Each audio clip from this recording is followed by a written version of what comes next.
नमस्कार साथियों, स्वागत है आप सभी का। हम अर्थालंकार का अध्ययन कर रहे हैं। इसके अंतर्गत पिछले वीडियो में हमने उपमा अलंकार पर चर्चा की। आज हम रूपक अलंकार के बारे में पढ़ेंगे। तो चलिए सबसे पहले हम रूपक अलंकार की परिभाषा को समझ लेते हैं। उसके बाद हम इसके उदाहरणों के माध्यम से इसे समझने का प्रयास करेंगे। तो देखिए, जहाँ पर उपमेय और उपमान में, देखिए उपमेय और उपमान में कोई भेद ना हो, यानी कोई अंतर ना हो, वहां पर रूपक अलंकार होता है। जब उपमेय में उपमान की एक रूपता बताई जाए, यानी उपमेय और उपमान दोनों एक ही माने जाए, वहां पर क्या होता है? वहां रूपक अलंकार होता है। रूपक अलंकार में प्राय वाचक शब्द नहीं होते हैं। वाचक शब्द कौन से? सा, से, सी, सम, ये जो वाचक शब्द हैं ये रूपक अलंकार में नहीं होते हैं। यहाँ उपमेय में उपमान का अभेद आरोपण होता है। अभेद आरोपण होता है यानी उपमेय और उपमान में कोई भेद नहीं होता है। उपमेय को ही यहाँ पर उपमान मान लिया जाता है। रूपक अलंकार में क्या होता है?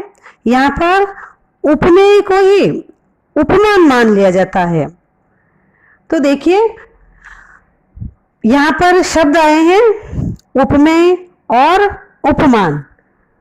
तो देखिए, पिछले वीडियो में हमने उपमेय और उपमान ये क्या होते हैं इनको समझा था। चलिए एक बार फिर से रूपक अलंकार को समझने के लिए उपमेय और उपमान का अर्थ हम जान लेते हैं। उपमेय यानी जिसकी तुलना की जाए वो उपमेय होता है। उपमान जिससे तुलना की जाए वो उपमान होता है। तो देखिए, उपमेय क्या होता है? जिस किसी व्यक्ति या वस्तु की तुलना की जा रही है ना। उपमेय यानी किसी व्यक्ति या वस्तु की जिसकी तुलना की जा रही है वह उपमेय होता है। और उपमान क्या होता है? तो देखिए, जिससे तुलना की जाए, यानी जिससे उपमेय की तुलना की जा रही है यहाँ, वो क्या होता है? वह उपमान होता है। तो चलिए अब हम रूपक अलंकार के उदाहरण देखते हैं। देखिए एक पंक्ति, चरण कमल बंदो हरिराई। अब देखिए, चरण कमल ये जो शब्द है चरण कमल में योजक चिन्ह लगा है ना। योजक चिन्ह चरण कमल में, तो ये ज्यादातर रूपक अलंकार में लगा होता है। और भी बहुत सारी जगह योजक चिन्ह लगा होता है, लेकिन जहाँ योजक चिन्ह लगा होता है ज्यादातर वहां पर रूपक अलंकार होता है।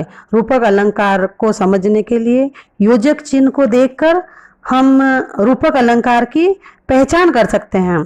ये ट्रिक है एक, देखिए कि जहाँ पर चरण कमल इनके बीच में जैसे योजक चिन्ह लगा है ना, तो इस योजक चिन्ह को देख के हम पहचान कर सकते हैं कि ये रूपक अलंकार है।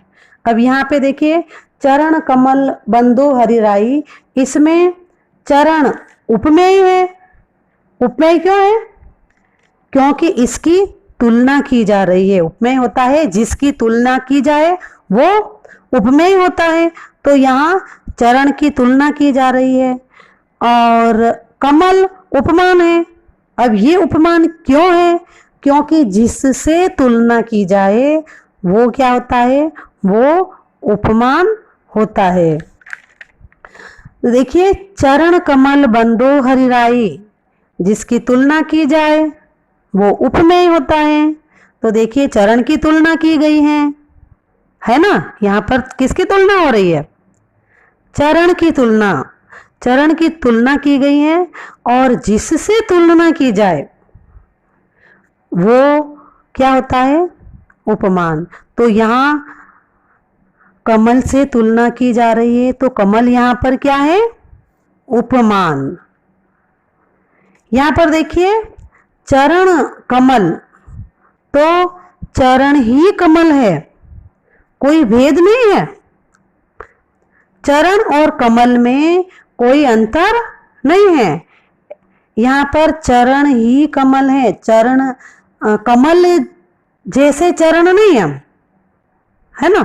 चरण कमल, चरण ही कमल है। चरण उपमेय और कमल उपमान है।